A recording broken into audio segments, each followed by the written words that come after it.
ano nilang ano dito. Gravel bike and road bike. Yan, kung maghahanap kayo, marami yan dito kay Strigo Bikes Tandang Sora.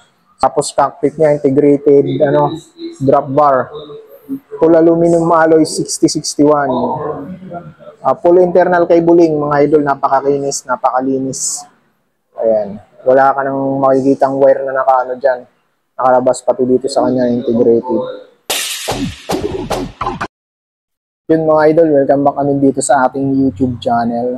Nung nakaraan, nandito tayo sa may kay Strigo Bikes Tandang Sora, nandito tayo muli.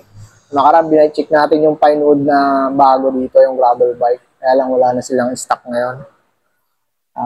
Eto, babike check natin ulit yung bagong dating ulit ni Tausig Gram Pondo 2025. Napakaganda na ito. Available silang dalawang size dito ngayon, size large at size small. Ayan, tsaka dalawang color nandito. Yung mga color niya ngayon, ito mga ganito, parang may mga batik-batik, may mga guhit-guhit. Ayan, ito nasa harapan natin yung size small to. Tapos yung isang large nandun, parang combination ng white tsaka black din yan. Pero may paparating daw silang ibang size, 48 ata tsaka 50. Inquire na lang kayo doon sa size na fit sa height nyo dito kung sakali magpupunta kayo. Pwede yung tumawag dito bago kayo pumunta para kung sakali mang may available doon sa bodega nila yung size na hinahanap nyo, papakuha nila yon, papadala nila dito. Pero kung sukat sa inyo itong nandito ngayon, una na lang kayo dito, dalawang size lang nandito, small tsaka large. Ito 46 ata to. Yung nandun large, size large yung nandun yung isa. Pakita ko rin yun mamaya. So yun mga idol, simulan natin to. Pakita ko sa inyo yung frame nito tsaka yung mga specs na kinabit dito ni Tausig.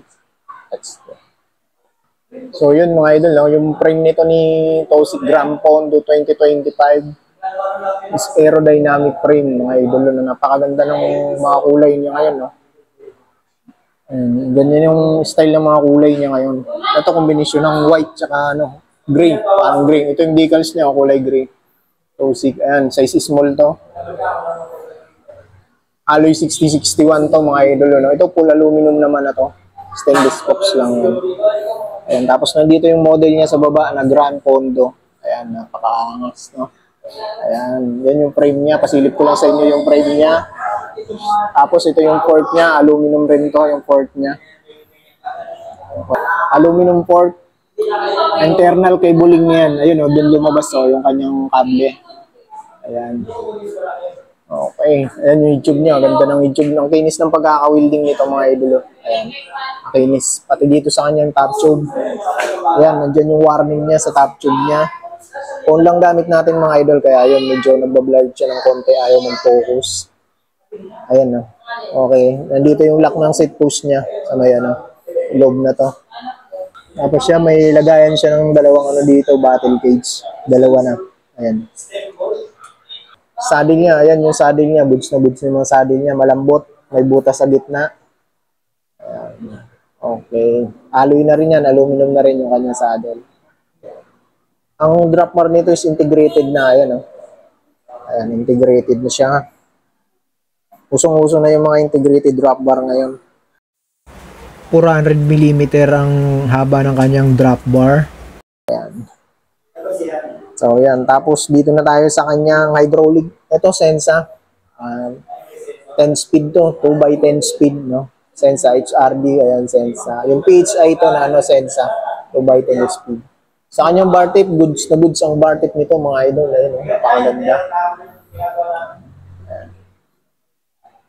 Kung naghahanap ka ng road bike na medyo maangas na at maporma na, ito, sulit na to si Tausig niya. Tsaka ang ganda ng kulay, no? Talagang unique yung kulay niya. Yan, PHI. Okay. Goods na goods, no? Yan, dito tayo sa top tube. Ayan. Ito pala mga idolo, is hydraulic na to, hydraulic na, tapos yung breaker niya, Sensa. 10 speed, 2x10 speed to.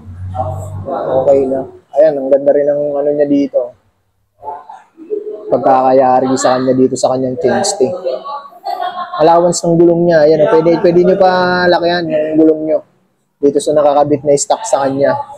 Ang sukat ng gulong na ito, nakakabit dito sa kanya is 700 by 28C. Ayan, 28C na pala to. Kung gusto nyo pa magtaba, pwede pa, maganda pa yung allowance niya. Ito, double wall na rin tong ring niya. Ayan, double wall aluminum. Ayan is, ano na yan, 32 holes. 32 holes, 40 mm, yung kanyang ring. Angas, no? Tapos, itong FD niya, Shimano Claris yan. Shimano Claris. Yan yung Shimano lang sa kanya, yung Claris na yan. Tapos, Halotech yan, gawa na rin ni Tosik. Naka, ano yan, 3450. Yung kanyang Halotech. Tapos, 170mm crank arm. Aluminum pedals. Okay, no? Tapos, yan yung chain niya. Ano kung anong brand yung chain niya. Yung brand ng chain ito mga idol is FMC.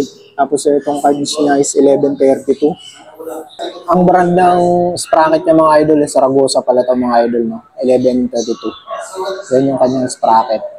Itong RD niya, yan, Sensa na to, PHI 10 speed. Okay. Ayan, tapos yung caliper niya, ayan, Pro. Nakalagay din sa kanya, hydraulic brake. Disc brake niya, goods na goods. Tapos yung hub pala nito, cassette type na yan, aluminum. Cassette type na siya. Quick release. 32 holes ang kanyang hubs. 32 spokes tong kanyang rim na. Okay. Tapos yun yung presyo niyan dito kay Straight Up Bikes is 21,500. Yan. 21,500 yan dito kay Strega Bikes mga idol, no? Kaya kung gusto nyo mag-abil yan dito kay Strega Bikes, pwede yan ng credit, may credit dito. Pasyal na lang kayo, location niya, lalagay ko na lang dyan sa comment section para ma-search nyo lang siya sa Google Map, no? Dito lang yan sa kabaan ng Tandang Sora, Quezon City, bago dumating ng Carreno Highway. Dito sa may Sangandaan, yan yung shop nila. Okay, no? Napakaganda ng na to sa mga nababudget na mga 20,000 plus. Goods na to mga idol niya. Saka magaganda yung kulay niya ngayon. Yung isang kulay niya, pakita ko rin sa inyo mga idol niya. Ito yung isang kulay niya. Ayan. Yan yung isang kulay niya. Ito yung large. Large yung kulay niya. Baka mas gusto niyo tong large. Ayan. Ito, kombinasyon ng black tsaka white. Yung pinakita ko is kombinasyon ng gray tsaka white. So yan mga idol, hanggang dito na lang. Kung gusto niyo yung bike na yan, pasyalan nyo na lang dito kay Strega Bikes Tandang Sora. Kung ano pa bang nakalimutan natin. Yung headset pala niyan, isa cell bearing na yan. Yung headset niya. Wala na tayong nakalimutan siguro. Goods na yun yung natin. Mabilisang bike check lang tayo dito sa bago ni Tosik. Matagal lang hindi naglalabas ng bago si Tosik, ngayon ulit. Ito dati meron na to. Kaya lang marami na binago dito sa Tosik Grand Pondo. Kagaya ng hydraulic brake niya. Ayan, 2025 model na yan.